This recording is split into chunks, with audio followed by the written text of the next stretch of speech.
क्या अनुभव सुनाऊं मैं आपको। अलवर गई थी मैं गुरुजी की आज्ञा से 2 साल पहले। जिन साधक के घर रुकी थी उन्होंने अपना बड़ा मीठा अनुभव सुनाया। कहा उनको एक मित्र बापूजी के सत्संग में ले गया, बहुत आनंद आया। निगुरे मित्र ने सगुरे को कहा थोड़े नज़दीक से आपके गुरुदेव के दर्शन कराओ ना। तो कहा चल फिर जल्दी उठ जा, कार पे चलते हैं। क्योंकि कितने लोग ना सत्संग नहीं, पहले कार का दर्शन। बापूजी यहाँ से उतरने वाले हैं, उससे तो आधा पंडाल खाली हो जाता है, क्योंकि सब ये भर जाएगा। तो दोनों मित्र जिस मार्ग से गाड़ी जाने वाली थी वहाँ खड़े हो गए, हाथ जोड़कर खड़े थे। भीड़ भी थी लेकिन फिर भी गाड़ी वहीं रुकी। एक सगुरा था, एक निगुरा था। पूर्णिमा के दिन बता रही हूँ, बापूजी की बात निगुरे से हुई। क्योंकि निगुरे की श्रद्धा और उसकी नियम तत्परता थी। वो हर पूनम सत्यनारायण भगवान की कथा जब तक नहीं करता था अन्न जल नहीं खाता था। भले भगवान में ही उसकी दृढ़ता थी, पर वो दृढ़ता उसको गुरुद्वार पर ले आई। जब बापूजी ने कांच खोला और बोला क्या चाहते हो, तो कहा भगवान नारायण को तत्व से समझना चाहता हूँ। गुरुजी को तो पता नहीं है निगुरा है।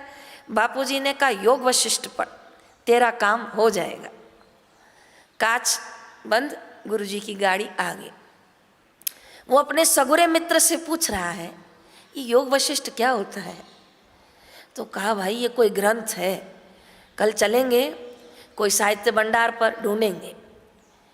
दोनों में किसी को पूरा पता ही नहीं था कि ये गुरुजी बोलकर क्या गए। आप और मैं भी योग वशिष्ठ सुनना समझना तब सीखे जब हम गुरुद्वार पर आए।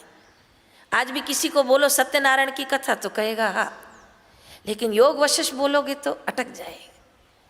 तो दोनों मित्र मिलकर किसी साहित्य भंडार पर आए और योग वशिष्ठ लिया। निगुरे मित्र ने पढ़ना तो शुरू किया गुरु आज्ञा समझ के, पर उसको कुछ पल्ले नहीं पड़ा था। साधक मित्र पूछता था कुछ समझ में आता है, तो कहा नहीं। तो कहा फिर छोड़ दे, कहा छोड़ूंगा नहीं। गुरुजी ने कहा है पढ़ने के लिए। उसको दीक्षा बाद में मिली, साधना की आज्ञा पहले मिली। और 6-8 महीने बाद जब संजोग हुआ तब उसने दीक्षा ली। तब देखा पंडाल में बापू योग वशिष्ठ पढ़वा रहे हैं और उसका तात्विक अर्थ समझा रहे हैं। फिर उसने अर्थ सहित कुछ सीडी ली। वो सुनते सुनते उसने योग वशिष्ठ पढ़ना छोड़ा नहीं। और पिछली बार जब मैं घर गई उनके, तो उन्होंने बताया कि मैं 16वीं बार पढ़ रहा हूँ।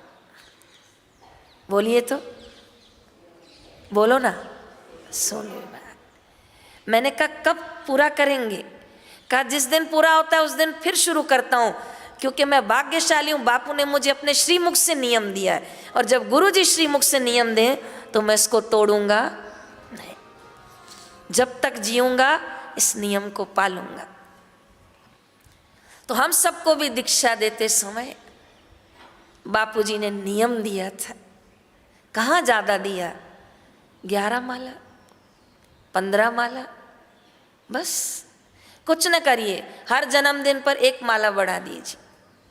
कुछ न करिए, हर पूर्णिमा पर 1 माला बढ़ा दीजिए। देखिए क्या आपके भजन का रंग हो जाता है।